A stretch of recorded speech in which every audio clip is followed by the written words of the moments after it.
Taste the Daily. சேலத்தில் புதிதாக நியமனம் செய்யப்பட்ட அதிமுக நிர்வாகிகள் கழக பொதுச் செயலாளர் எடப்பாடி கே பழனிசாமியை நேரில் சந்தித்து வாழ்த்து பெற்றனர். சேலம் புறநகர் மாவட்டம் ஓமலூர் சட்டமன்ற தொகுதிக்கு உட்பட்ட கருப்பூர் பேரூராட்சி கழக செயலாளராக கே ஜீவாவும், காடையாம்பட்டி பேரூராட்சி கழக செயலாளராக எஸ் ஆனந்தகுமாரும் புதியதாக நியமனம் செய்யப்பட்டுள்ளனர். இதனையடுத்து புதிய நிர்வாகிகள் இருவரும் கழக பொதுச் செயலாளரும் சட்டமன்ற எதிர்க்கட்சித் தலைவருமான எடப்பாடி கே பழனிசாமியை சேலம் நெடுஞ்சாலை நகரில் உள்ள அவரது இல்லத்தில் நேரில் சந்தித்து நன்றி தெரிவித்து வாழ்த்து பெற்றனர்.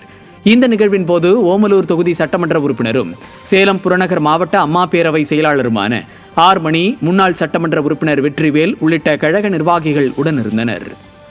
திண்டுக்கல் கிழக்கு மாவட்ட அதிமுக நிர்வாகிகள் ஆலோசனைக் கூட்டம் மாவட்ட கழக அலுவலகத்தில் நடைபெற்றது.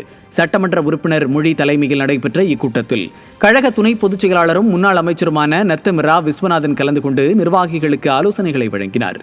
அப்போது பேசிய அவர், திறனற்ற ஸ்டாலின் ஆட்சியில் விலைவாசி, வரி ஆகியவற்றை உயர்த்தப்பட்டதற்கு எதிர்ப்பு தெரிவித்து அதிமுக சார்பில் வருகின்ற 8ஆம் தேதி மாநிலம் தழுவிய மனித சங்கிலி போராட்டம் நடைபெறுவதாக தெரிவித்தார்.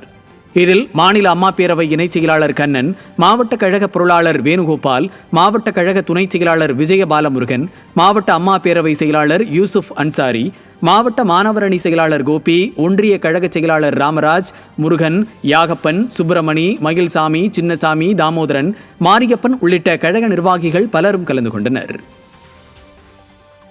லஞ்சம் கொடுத்தால்தான் வேலை செய்வீர்களா என ஊராட்சி அலுவலர்களை அதிமுக கவுன்சிலர் ஆவேசமாக கேள்வி கேட்டார். காஞ்சிபுரம் மாவட்டம் வாலாஜாபாத் ஊராட்சி ஒன்றிய அலுவலகத்தில் ஒன்றிய குழு கூட்டம் நடைபெற்றது. இந்த கூட்டத்தில் பங்கேற்ற அதிமுக கவுன்சிலரும் மாநில எம்ஜிஆர் இளைஞர் அணி இணை செயலாளருமான SSR சத்யா தனது வார்டில் சாலை வசதி, கால்வாய் சீரமைப்பு உள்ளிட்ட நலத்திட்ட பணிகளுக்கு நிதி ஒதுக்கீடு செய்யப்படாமல் பல ஆண்டுகளாக அரசு அலுவலர்கள் அலைக்கழிப்பதாக குற்றம் சாட்டினார். அப்போது குறுக்கிட்ட அதிகாரியிடம் லஞ்சம் கொடுத்தால்தான் வேலை செய்வீர்களா என சரமாரியாக கேள்வி எழுப்பினார். ஸ்டாலின் அரசின் உள்ளாட்சி அமைப்புகள் மழைநீர் வடிகால் பணிகளில் மெத்தனமாக செயல்படுவதாக பொதுமக்கள் குற்றம் சாட்டுகின்றனர்.